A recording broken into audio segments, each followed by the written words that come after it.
ప్రధానమంత్రి మోదీ 5 నేషన్ల టూర్ చేసిండు. 5 నేషన్ల టూర్, 5 దేశాలకు తిరిగిండు. ఇది నేను ముందే తీసుకుందామని అనుకున్నా, కాకపోతే మొత్తం తీసుకొని ఆయన వచ్చిన తర్వాత తీసుకుందామని అనుకున్నా. నాకు తెలిసి 2-3 రోజుల్లో వస్తాడు, ఇంకా కంటిన్యూ చేస్తున్నాడు అనుకుంటాను.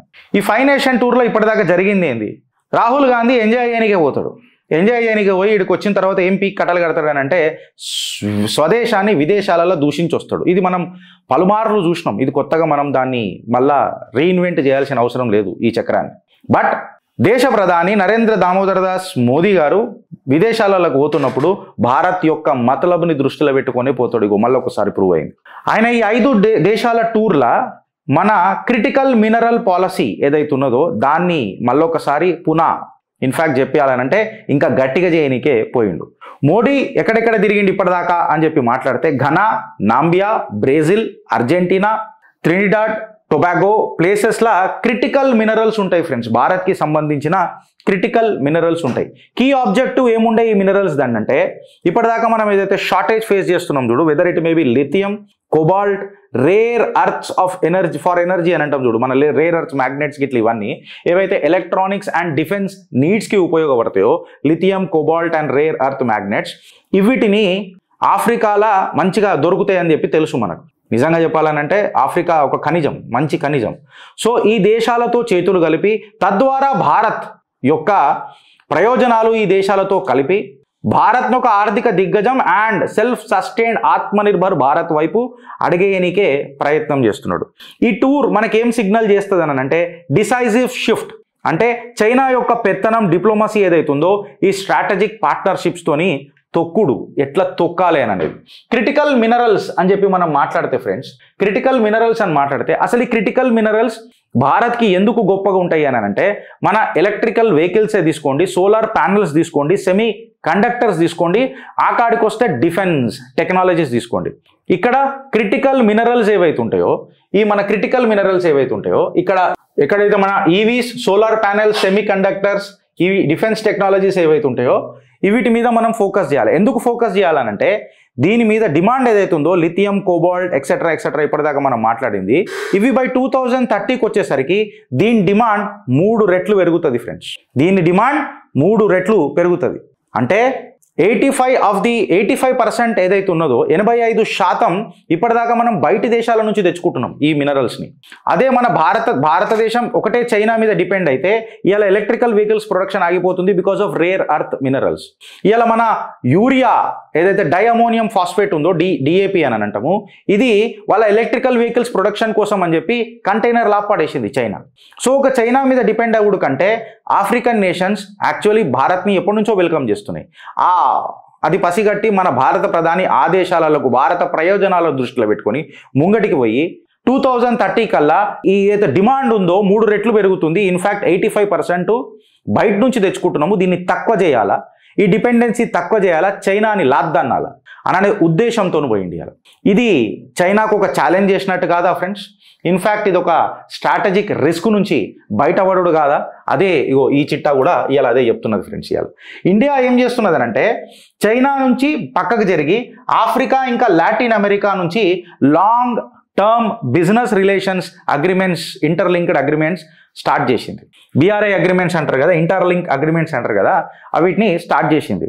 ఇక చైనీస్ పెత్తనం అనేది భారత్లో ఖచ్చితంగా ఉండొద్దు. 2025 ఇది లాస్ట్ ఉండాలి మన ఛాలెంజెస్కి. గ్లోబల్ మార్కెట్లలో ఈ సప్లై చైన్కి భారత్ దిక్సూచి కావాలా, గ్లోబల్ ఏషియా పవర్గా భారత్ ముంగటికి పోవాలన్న కళ ఆత్మనిర్భర్తోనే సహకారం అవుతుందని మోడీ గారు వేసిన ఈ అడుగుకు భారతీయులు మనం మద్దతు తెలుపుదామా లేదా? ఎస్, కొంచెం క్రైసిస్ వస్తుంది. ఇప్పుడు మన యూరియా ఇన్ని సంవత్సరాల నుంచి నాకు తెలిసి 8 సంవత్సరాలు యూరియా, నీమ్ కోటెడ్ యూరియా మొదలెట్టి భారత్ సర్కార్, మోదీ గారి సర్కార్ 7 నుంచి 8 సంవత్సరాలు అయింది. ఇప్పటిదాకా రైతులు యూరియా కోసం ఎప్పటికీ బయటికి రాలే. అడ్డమైన ఈ ఫర్టిలైజర్ ఈ ఫ్యాక్టరీలు ఏవైతే ఉండనో రైతులను మోసం చేసి ఇండస్ట్రీస్కి పంపుడు మొదలెట్టలే నీమ్ కోటెడ్ చేసిన తర్వాత. ఆల్ ఆఫ్ ది సడన్ ఇది ఎందుకు వచ్చింది? 40 లక్షల టన్నులు ఇప్పుడు మనకు అవసరం ఉన్నది. మనం చూసినాం లాస్ట్ ఇయర్ మనము 22 lakh tons యూరియా వస్తే లాస్ట్ ఇయర్ మనం 8.4 తెచ్చుకున్నాం. ఇప్పటిదాకానైతే ఒక షిప్మెంట్ రాలే. ఇది ఖచ్చితంగా క్రైసిస్కి దారితీస్తుందా తీయదా? దీన్ని మనం ముందే పసిగట్టాలన్నా వద్దా? ఇలా మన ఆటోమొబైల్ ప్రొడక్షన్ కూడా ఆగుతున్నది. ఈ అడుగులు వేసింది కరెక్టా రాంగా? ఇన్ఫ్యాక్ట్ చెప్పాలనంటే భారత్ యొక్క స్ట్రాటజీ మన ఇండియాలో ఎట్లా ఉండబోతుంది, అబ్రాడ్లో ఎట్లా పోతుంది అని అంటే ఇవాళ సుమారు 5,000 crore ఒకటి national critical mineral machine target కింద 30 మినరల్స్ AI లెడ్ ఎక్స్ప్లోరేషన్ చేస్తున్నది ఇవాళ భారత్. ఎంత ఫ్రెండ్స్ బడ్జెట్ దానికి? 5,000 crore part of national critical minerals mission. 30 minerals ని టార్గెట్ చేసిపోతున్నది. NMDC, కాబిల్, KBL కాబిల్, కోల్ ఇండియా, హిందుస్థాన్ కాపర్ ఏవైతే PSUs ఉన్నాయో ఇది కంప్లీట్ గా డ్రైవ్ చేస్తున్నాయి ఈ మైనింగ్ అండ్ ఓవర్సీస్ అక్విజిషన్స్ ని. ఆఫ్రికాలో కానీ ఎక్కడ కానీ ఈ మైనింగ్ అక్విజిషన్స్ ఉంటాయో వాళ్ళతో పార్ట్నర్షిప్ చేసి ముంగడుకోతున్నాయి. దీనికి కేటాయించిన బడ్జెట్ ఎంత ఫ్రెండ్స్? 5,000 కోట్లు. ఎవరెవరు ఇన్వాల్వ్ అవుతుర్రు? మళ్ళీ భారత్ కంపెనీలే, PSUs, పబ్లిక్ సెక్టార్ యూనిట్స్ ఏవేవి? NMDC, కాబిల్, కోల్ ఇండియా, హిందుస్థాన్ కూపర్. షేర్ మార్కెట్లలో కూడా మన పైసలు ఇన్వెస్ట్ చేయాలన్నట్టు కూడా చేసుకోవచ్చు. అవెవర్ సబ్జెక్టెడ్ టు మార్కెట్ రిస్క్, మీరే దాని మీద కంప్లీట్గా అది తీసుకోవాలి. ఇవాళ గ్లోబల్ మినరల్ డిప్లొమసీ ఏదైతే చైనా చేస్తున్నా చూడు, అది ఇలా ఆఫ్రికా నుంచి చెక్ పెట్టబోతున్నాడు నా నరేంద్ర దామోదర్ దాస్ మోదీ, నా ప్రభుత్వం. భారత్ ఘనా, నాంబియా జాయింట్ ఎక్స్ప్లోరేషన్ చేసి టెక్నికల్ ఎక్స్చేంజ్ చేసి ఈ rare earth minerals and lithium exploration కార్యక్రమం మొదలెట్టింది ఫ్రెండ్స్. ఈ క్రిటికల్ మినరల్ పార్ట్నర్షిప్ ఏదైతుందో ఘనా, నాంబియాతోనే కాకుండా ఆస్ట్రేలియాతోనూ కూడా మినరల్ సెక్యూరిటీ పార్ట్నర్షిప్ చేస్తున్నాము. US ఇంకా తదితర దేశాల నుంచి కూడా ఈ రోబోస్ట్ సప్లై చైన్స్ ని భారత్తో మనం గట్టిగా చేస్తున్నాం. ఈ స్ట్రాటజిక్ ఎంగేజ్మెంట్స్ కేవలం ఆఫ్రికన్ కంట్రీస్, ఆస్ట్రేలియా, అమెరికాతోనే కాకుండా మనము బ్రాజిల్ అండ్ అర్జెంటీనాతో కూడా చేతులు కలిపి ఈ లిథియం యాక్సెస్ ఏదైతుందో సౌత్ అమెరికా లిథియం ట్రయాంగిల్ అని అంటారు, దాంతో కూడా మనం చేతులు కలిపి ఆత్మనిర్భర్ భారత్ వైపు అడుగులేస్తున్నాం. ఇప్పుడు చెప్పురి ఫ్రెండ్స్, భారత్ కోసం ఆలోచించే ప్రభుత్వాలు ఏవి? భారత్ని విశ్వగురువు లెక్క తీర్చిదిద్దే ఆలోచన ఎవరిది? తపస్సు ఎవరిది? ఏ ప్రభుత్వాలు ఇవాళ నీ టేబుల్ మీద ఉన్న రొట్టెని పిల్లల ఫ్యూచర్ సేఫ్ గార్డ్ చేద్దామని చూస్తున్నాయి? ఏ ప్రభుత్వాలు విదేశాలలో పోయి స్వదేశాన్ని దూషించి ఇండియాకు వచ్చి మళ్ళా పోగడ మాటలు మాట్లాడు, ఇడ జోడో యాత్రల పేర్ల మీద భారత్కి తోడో సంకల్పం కట్టుకున్న వాళ్ళు ఎవరు?